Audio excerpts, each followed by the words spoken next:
Chapter number 3 जो है हमारा, that is basic building construction. इसमें जो हमारा आज का टॉपिक है that is types of masonry tools, और इसके साथ ही हम प्रिपरेशन ऑफ मोटार भी पढ़ेंगे।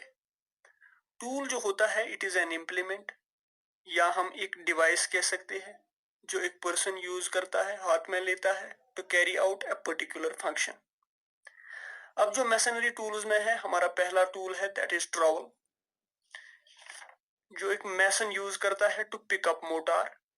मोटार हम आगे पढ़ेंगे। फिर मोटार को प्लेस करता है और फिर सेपरेट करता है मैसनरी ब्लॉक्स के बीच में। मैसनरी ब्लॉक्स का मतलब ब्रिक्स भी हो सकती है, स्टोन्स भी हो सकती है, या सिंडर ब्लॉक्स भी हो सकते हैं, या कुछ और भी हो सकते हैं।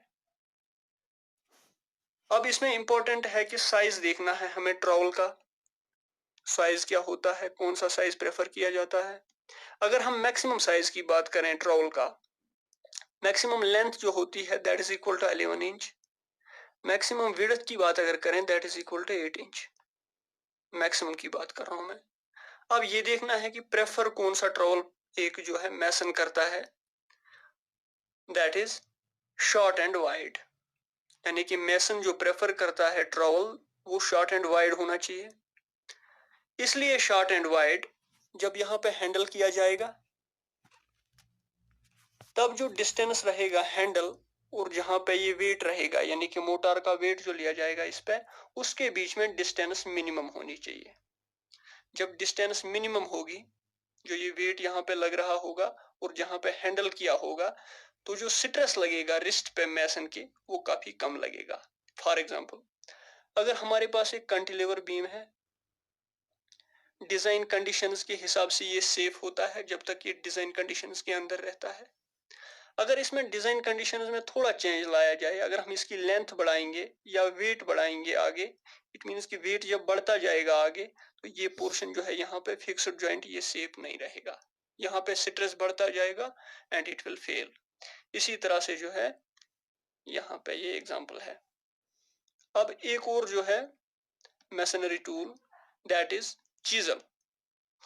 चीजल वहां पे यूज की जाती है जब हमें मतलब मैसनरी ब्लॉक्स जो होते हैं जब उन्हें कट करना होता है डिफरेंट साइजेस में।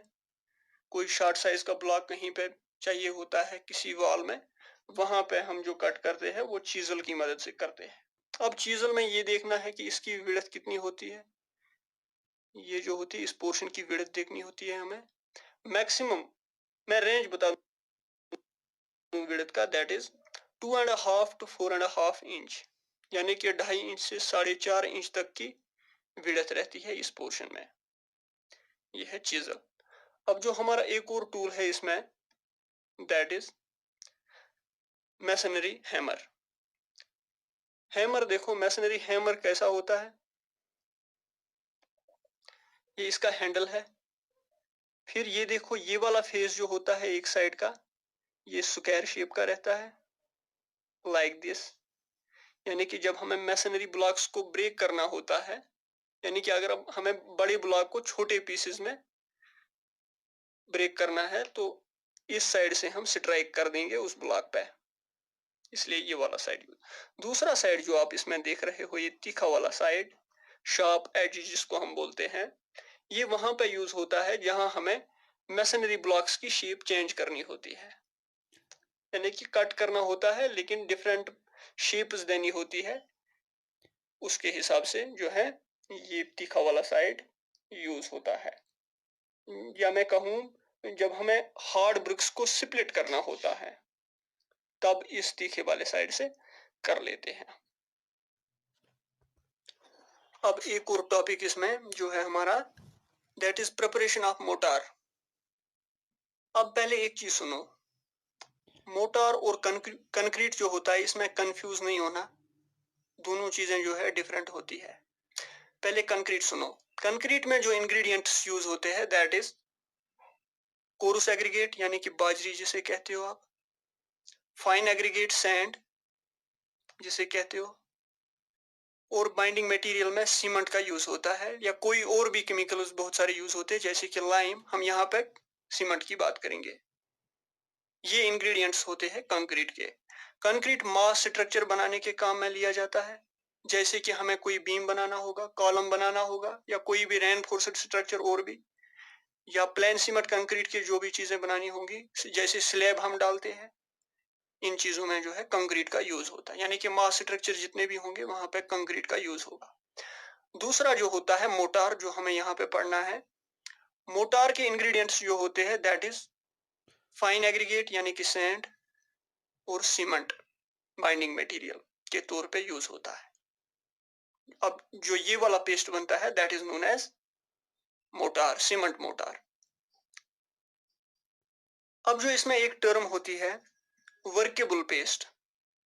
वर्केबिलिटी का मतलब होता है कितनी आसानी है, अब मैं ऐसे कहूं, ease with which mortar can be mixed, transported and placed in position in homogeneous state। यानी कि कितना क्वालिटी वाला मिक्सचर हमने बनाया है जिसे हम सिंपली काफी आसानी के साथ ट्रांसपोर्ट करेंगे, फिर वहां पे प्लेस करेंगे, फिर जो प्रॉपर पोजीशन देनी होगी उस मिक्सचर को वो दे पाएंगे होमोजीनियस स्टेट में। होमोजीनियस स्टेट का मतलब जो उसके इंग्रेडिएंट्स होंगे वो मिक्स रहने चाहिए, उनका जो है अलग अलग नहीं होने चाहिए। जैसे कि अगर हम देखें कि वाटर और उसके साथ साथ सीमेंट एक साइड चला जाए, फिर जो हमारे फाइन एग्रीगेट्स होंगे वो एक साइड चले जाएं, यानी कि एक साइड पे एकोमोलेट हो जाएं, that will not be the workable paste. अब ये वर्केबिलिटी जो होती है ये डिपेंड करती है कुछ चीजों पे, वो सुन लो। क्वालिटी ऑफ वाटर, यानी कि बेटर क्वालिटी का वाटर होना चाहिए, उसमें इम्प्योरिटीज ना हो। ग्रेडिंग ऑफ एग्रीगेट्स, एग्रीगेट्स की ग्रेडिंग प्रॉपर होनी चाहिए, ऐसा ना हो कि एक ही ग्रेडिंग के एग्रीगेट्स हो। परसेंटेज ऑफ सीमेंट, यानी कि कितनी परसेंटेज हम सीमेंट यूज करते हैं। अब ये डिपेंड करता है परसेंटेज ऑफ, देखो रेशो अब सुनना है इसमें इंपॉर्टेंट, रेशो क्या होता है, डिपेंड करता है कि किस क्वालिटी का स्ट्रक्चर कहाँ पे हम यूज कर रहे हैं पेस्ट को, उस टाइप से उस मतलब तरीके से जो है वेरी करता है हमारा रेशो। अगर हम ऐसे देख लें एक रेशो का पेस्ट हम बना रहे हैं 1:2, इसका क्या मतलब होता है? इसका मतलब है अगर हम वॉल्यूम में ले लें, एक बकेट सीमेंट का 2 बकेट फाइन एग्रीगेट के जब मिलेंगे तब जो है 1:2 मिक्सचर बनेगा मोटार का। ये होता है रेशो। रेशो काफी इंपॉर्टेंट होता है, इस पे डिपेंड होता है क्वालिटी ऑफ, यानी कि वर्केबिलिटी जो है इस पे काफी ज्यादा डिपेंड रहती है। जब ये हार्ड बनता है मतलब कि सेट होता है ये मिक्सचर हमारा मोटार, तब इसके लिए हम एक टर्म यूज कर सकते हैं that is rigid aggregate structure. Rigid aggregate structure बन जाता है। ये यूज जो हम करते हैं मोटार पेस्ट को कंस्ट्रक्शन ब्लॉक्स के बीच में जब गैप्स फिल करने होंगे वहां पे यूज किया जाता है, या हमें जब कोई स्ट्रक्चर रिपेयर करना होगा पुराना स्ट्रक्चर, वहां पे गैप्स फिल करने के लिए यूज किया जाता है। और